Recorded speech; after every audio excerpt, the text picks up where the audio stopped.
Hello, welcome to a review of this new movie, Naked Gun. Obviously, it is sort of a legacy sequel to the original Naked Gun, which I don't have a lot of an emotional connection to, as I've only seen the first one. I haven't seen any of the sequels, and I only watched it just like a couple weeks ago in preparation for this film. I'm also not a very big fan of Airplane just because I feel like it's a bunch of jokes stacked on top of each other. So I wasn't super excited about checking out the original Naked Gun, but I actually ended up really liking it, largely because it has more connective tissue than Airplane and finds a way to have some sort of plot that sort of connects all of these gags, which are genuinely just really funny. It's also spoofing a genre that I am very familiar with and I really like, and a genre that has evolved quite a bit in the 30 or so years since that film. So I was excited to see what this iteration of the Naked Gun would look like. Some of the creative names that are pretty significant here are Kiva Schaffer, who is the director behind this film, one third of The Lonely Island, that also directed Hot Rod and Popstar. You also have Seth MacFarlane of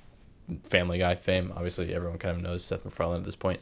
And then the star here is Liam Neeson taking over for Leslie Nielsen. That's kind of a tall order to fill in for Leslie Nielsen, and I'll get into how Liam Neeson does later on.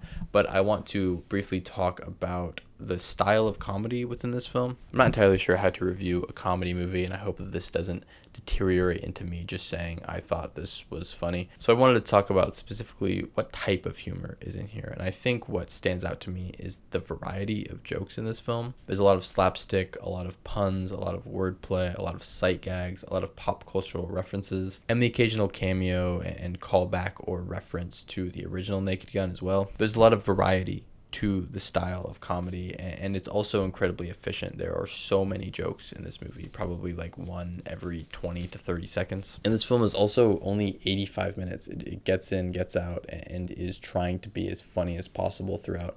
Really efficient in the way it's delivering its comedy, and is mining comedy out of the most unlikely places in very subtle ways, but also like kind of obvious ways, because the whole point of Naked Gun is that it's very over the top. But the opening credits, the end credits, just people like walking around, they find ways to make it entertaining and funny, with like this weird coffee cup gag where they just keep getting bigger coffee cups. And even in scenes that feel like they should just kind of be bland exposition dumps, they end up finding really funny jokes in them. There's a lot of clever writing here. They're also subverting a couple of callbacks from the original Naked Gun.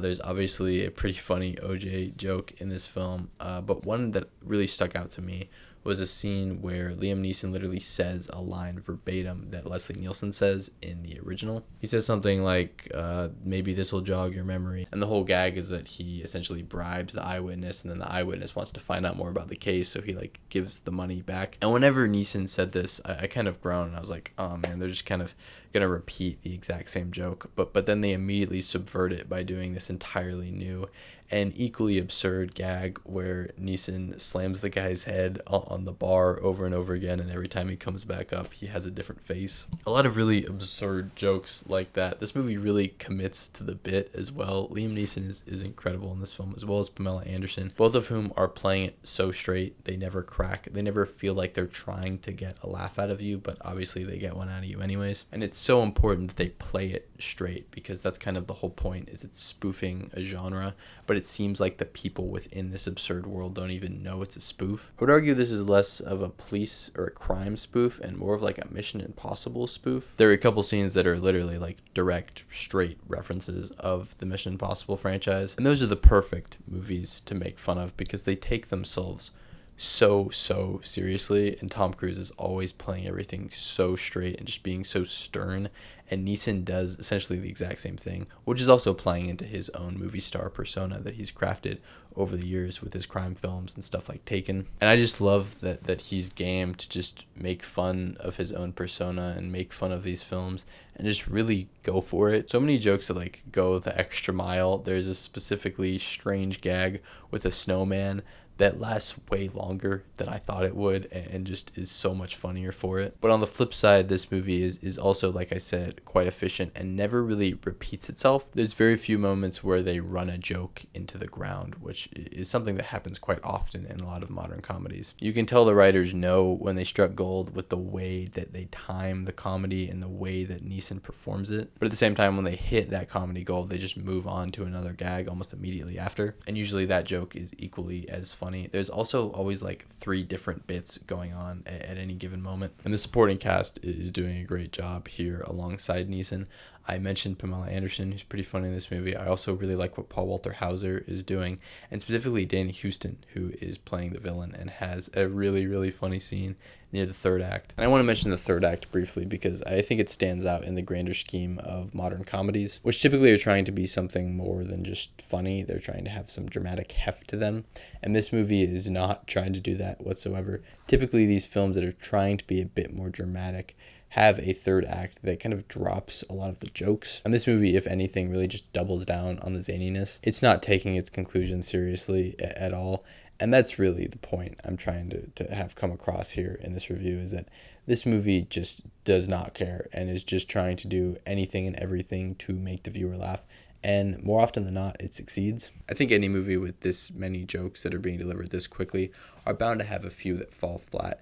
And for the most part, even the worst jokes here get light chuckles out of me. But there are some gags that I thought were a little bit unfunny. But at the same time, there's never this specific wasteland in the runtime where it's there's a 5-minute section where I haven't laughed. Even the ones that don't hit, there's always another one that comes up in the next minute that I think is really funny. I just really love that a movie like this exists in 2025, in a year and in a decade that feels like comedies are kind of dying out in film, largely because people are seeking comedy through other avenues, through other mediums like social media or TikTok or TV or whatever. And as a result, we've kind of lost the theatrical experience of a comedy, which is a shame because watching this movie was honestly one of the best theater experiences so far this year. People were losing it in the theater. And I think comedy along with horror are the genres that really work well in a crowd atmosphere, because for horror it's this communal terror that you're feeling, and in comedy it's this communal glee. In this movie, along with Friendship, which came out in April,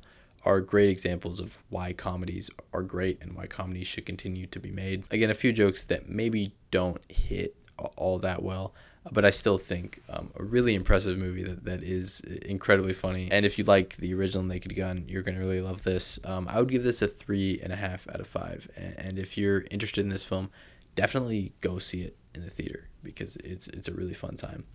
But yeah, that's all I really got. Speaking of horror, by the way, next week I'm going to be reviewing 2 horror films, Weapons and Together. So tune in for that. Maybe subscribe or whatever if you want to see those videos when they come out next week. And yeah, that's all I got. And bye.